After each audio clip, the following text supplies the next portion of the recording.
Fascist সরকার হিসেবে আন্তর্জাতিক বিচারের মুখে শেখ হাসিনা। বর্তমান বিশ্বের একমাত্র নারী ফ্যাসিস্ট শেখ হাসিনারও একইভাবে স্বদেশে কিংবা আন্তর্জাতিক আদালতে বিচার একদিন হবে। তবে সেই বিচারের আগে শেখ হাসিনার কৃত অপরাধের ফর্দ এখনই তৈরি করে রাখা প্রয়োজন, নইলে হাসিনার ফ্যাসিস্ট শাসনের অবধারিত পতনের পর এইসব অপরাধের কথা স্মৃতিভ্রষ্ট বাঙালি মুসলমান খুব তাড়াতাড়ি ভুলে যাবে। দেখতেই তো পাচ্ছেন যে এক ভয়ানক স্বৈরাচারী এবং দুর্নীতিপরায়ণ শাসক শেখ মুজিবকে 14 বছর ধরে এই আজব নামে মুসলমান জাতি একেবারে পৈতলিক কায়দায় মূর্তি বানিয়ে ষষ্ঠাঙ্গ প্রণাম সহযোগে কিভাবে পূজা করে চলেছে। অথচ 1975 সালে চরম জনবিচ্ছিন্ন শেখ মুজিব সামরিক গণ অভ্যুত্থানে মুক্তিযোদ্ধাদেরই হাতে নিহত হওয়ার পর ঢাকার দোকানে সমস্ত মিষ্টি শেষ হয়ে গিয়েছিল। খোদ গোপালগঞ্জে তাকে জানাজা পড়ানোর জন্য লোক খুঁজে পাওয়া যায়নি। বর্তমান প্রজন্ম এইসব ইতিহাসের কিছুই জানে না। যাই হোক, এবার শেখ হাসিনার অপরাধের একটা ফর্দ করে রাখা যাক। পারিবারিক দুর্নীতি। 2009 সালে ক্ষমতা গ্রহণ করে শেখ হাসিনা বাংলাদেশের পারিবারিক শাসন প্রতিষ্ঠা করেছেন।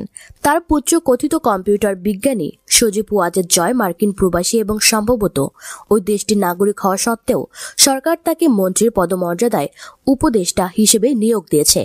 তিনি কালে ভদ্রে বাংলাদেশ সফরে আসেন এবং মাঝে মধ্যে আটলান্টিকের ওপার থেকে ফেসবুক, টুইটার, ইনস্টাগ্রামে জাতির উদ্দেশ্যে বাণী পাঠিয়ে থাকেন।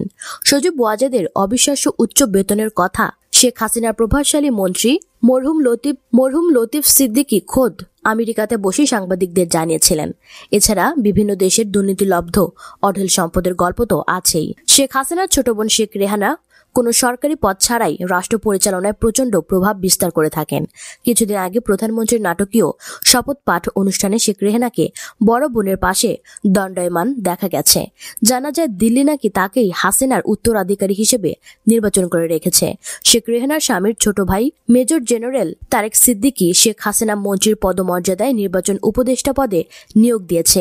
সাবেক প্রধান সেনাপতি জেনারেল আজিজের দেয়া তথ্য অনুযায়ী বাংলাদেশে যাবতীয় গুম, খুন এবং বিচার বহির্ভূত হত্যাকাণ্ডের অন্যতম প্রধান হোতা হলেন এই তারেক সিদ্দিকী। শেখ রেহানার ছেলে ববি সিদ্দিকীও বাংলাদেশে অত্যন্ত প্রভাবশালী বিবেচনা করা হয়। তিনি দীর্ঘদিন প্রধানমন্ত্রীর কার্যালয়ের ভিতরে বসে সম্ভবত ইউএনডিপির কভারে কাজ করেছেন। প্রাতিষ্ঠানিক দুর্নীতি। রাষ্ট্রের প্রতিটি প্রতিষ্ঠানকে শেখ হাসিনা দুর্নীতির আখড়া বানিয়েছে। জাদুঘরে পাঠানো লোডশেডিং বাংলাদেশে আবার ফিরে আসার পর থেকে বিদ্যুৎ মন্ত্রণালয়ের দুর্নীতি নিয়ে তথাকথিত মেইনস্ট্রিম মিডিয়ায় এখন কিছু সংবাদ প্রকাশিত হচ্ছে। কুইক রেন্টালের নামে বিদ্যুৎ না নিয়েই যে টাকা লুটপাট করা হয়েছে তা দিয়ে কয়েকটি পদ্মা সেতু বানানো সম্ভব হতো। 2010 সালের জুন মাসে আমাকে র্যাব 1-এর প্রধান টর্চার চেম্বারে চোখ বেঁধে জিজ্ঞাসা করা হয়েছিল আমি কেন কুইক রেন্টালের বিরোধিতা করি। সেদিন আমাকে প্রশ্নকারী সেই সব সামরিক ও পুলিশের কর্তারা আজ নিশ্চয়ই আমার বিরোধিতার কারণ বুঝতে পারছেন। রূপপুর পারমাণবিক বিদ্যুৎ প্রকল্পের নামে দেশে বিদেশের লুণ্ঠনকারীদের জন্য টাকার খনি তৈরি করা হয়েছে। 3.5 বিলিয়ন মার্কিন ডলারের প্রকল্পতে অতিরিক্ত খরচ 10 বিলিয়ন ডলারের মধ্যে কত অংশ বাংলাদেশের লুটেরারা পাচ্ছে আর কত অংশ রাশিয়ানদের ভাগে যাচ্ছে সেটা IMF, ওয়ার্ল্ড ব্যাংক এবার শেখ হাসিনার কাছে হিসাব চাইতে পারে। তথাকথিত বন্দর খনিরক্ষকরা এই বেসুমার লুটপাটের সময় কোথায় যেন লুকিয়েছেন, নাকি এক সময়ের মস্কোপন্থীরা রাশিয়ার লুটপাটের হয় অংশ পাচ্ছেন অথবা পুরনো সম্পর্কের জালে বাধা পড়েছেন। জনগণের মাথায় বিপুল ঋণের বোঝা চাপিয়ে শেখ হাসিনার প্রতিটি মেগা প্রকল্পে এভাবেই দুর্নীতি মহোৎসব চলছে। গত 14 বছরে সর্বাধিক ক্ষতি করা হয়েছে অর্থনৈতিক খাতে। সাবেক অর্থমন্ত্রী সাইফুর রহমান তৎকালীন প্রধানমন্ত্রী বেগম খালেদা জিয়ার সমর্থনে অর্থনীতিতে চমকের পরিবর্তনে যথেষ্ট শৃঙ্খলা ফিরিয়ে এনেছিল। 2001 থেকে 2006 সালের মধ্যে মুদ্রানীতি এবং সামষ্টিক অর্থনীতিতে দীর্ঘমেয়াদী প্রবৃদ্ধি ও সম্পদের যথাসম্ভব সুষম ব্যবহার নিশ্চিত ও একটি টেকসই কাঠামো নির্মাণের লক্ষ্যে যাবতীয় সিদ্ধান্ত গ্রহণ করা হয়েছিল। ফলে সেই সময় প্রবৃদ্ধি 6.7 উন্নীত হওয়ার পাশাপাশি সম্পদ যাতে গুটি কয়েক ব্যক্তির কাছে পুঞ্জীভূত না হয় সেদিকে দৃষ্টি ছিল। বর্তমানের মতো এমন রাতারাতি কোটিপতির আধিক্য তখন দেখা যায়নি। দেশের টাকা এভাবে পাচারও হয়নি। বাংলাদেশের ব্যাংক যেভাবে রিজার্ভের অর্থ সরকার প্রধান ঘনিষ্ঠ বেসরকারি খাতের কোম্পানিগুলোকে লাভবান করার জন্য অপচয় করে দেশের অর্থনীতিকে ভঙ্গুর করে দিয়েছে, সে অমার্জনীয় অপরাধের জন্য রাজনৈতিক নেতৃত্বের সাথে আমলাদেরও ভবিষ্যতের বিচারের জন্য সোপর্দ করতে হবে। শেখ হাসিনা সহজে লুটের ভাগ পাওয়ার জন্য চিহ্নিত লুটেরাদের হাতেই দেশের অর্থনীতি পরিচালনার দায়িত্ব অর্পণ করেছে।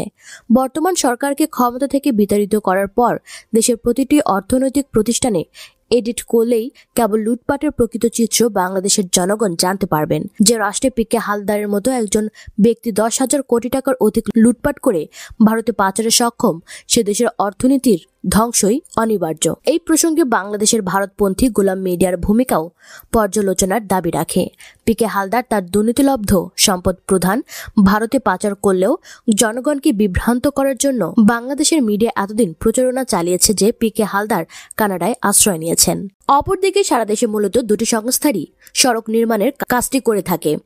এর মধ্যে মহাসড়ক ও জেলা পর্যায়ে সড়ক ও সেতু নির্মাণের দায়িত্বে সড়ক ও জনপথ অধিদপ্তর, আর গ্রামীণ পর্যায়ে এই কাজটি করে স্থানীয় সরকার প্রকৌশল অধিদপ্তর। তাছাড়া পৌরসভা, জেলা পরিষদ সহ স্থানীয় পর্যায়ে কিছু সড়কের কাজ করে থাকে এলজিইডি। দেশের সড়ক, মহাসড়ক, সেতু ও কালভার্ট নির্মাণের পাশাপাশি রক্ষণাবেক্ষণ ও মেরামতের দায়িত্ব এ দুটি প্রতিষ্ঠানের। তাদের অধীনে বিপুল অর্থ খরচ করে প্রতি বছরই নেওয়া হয় নানা প্রকল্প, কিন্তু টেকসই সড়কের অভাব সর্বত্র। একটি সড়ক নির্মাণ বা সংস্কারের পর বছর না ঘুরতে সড়ক ভেঙে যায় এবং এক পর্যায়ে চলাচলের অযোগ্য হয়ে পড়ে। এছাড়া সড়ক মেরামতে রয়েছে গাফিলতি। অনেক গুরুত্বপূর্ণ সড়কও বছরের পর বছর ধরে সংস্কার করা হয় না। এক্ষেত্রে রাজনৈতিক বিবেচনাকে প্রাধান্য দেওয়ার অভিযোগ রয়েছে।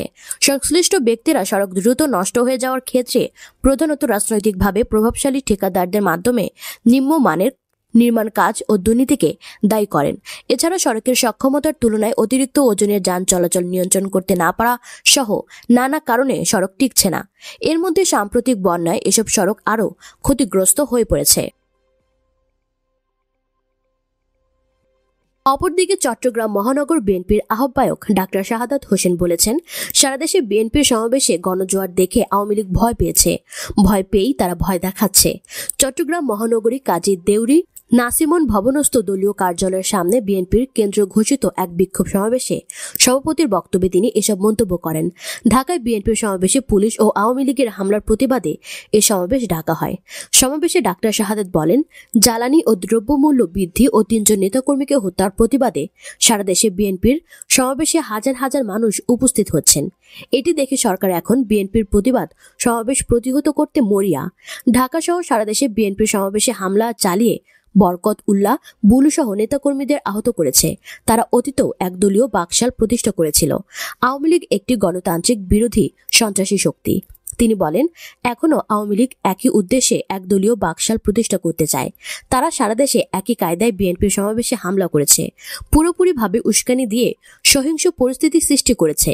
বিএনপির পক্ষে গণজোয়ার দেখে আওয়ামী লীগ ভয় পেয়েছে। ভয় পেয়েই তারা ভয় দেখাচ্ছে।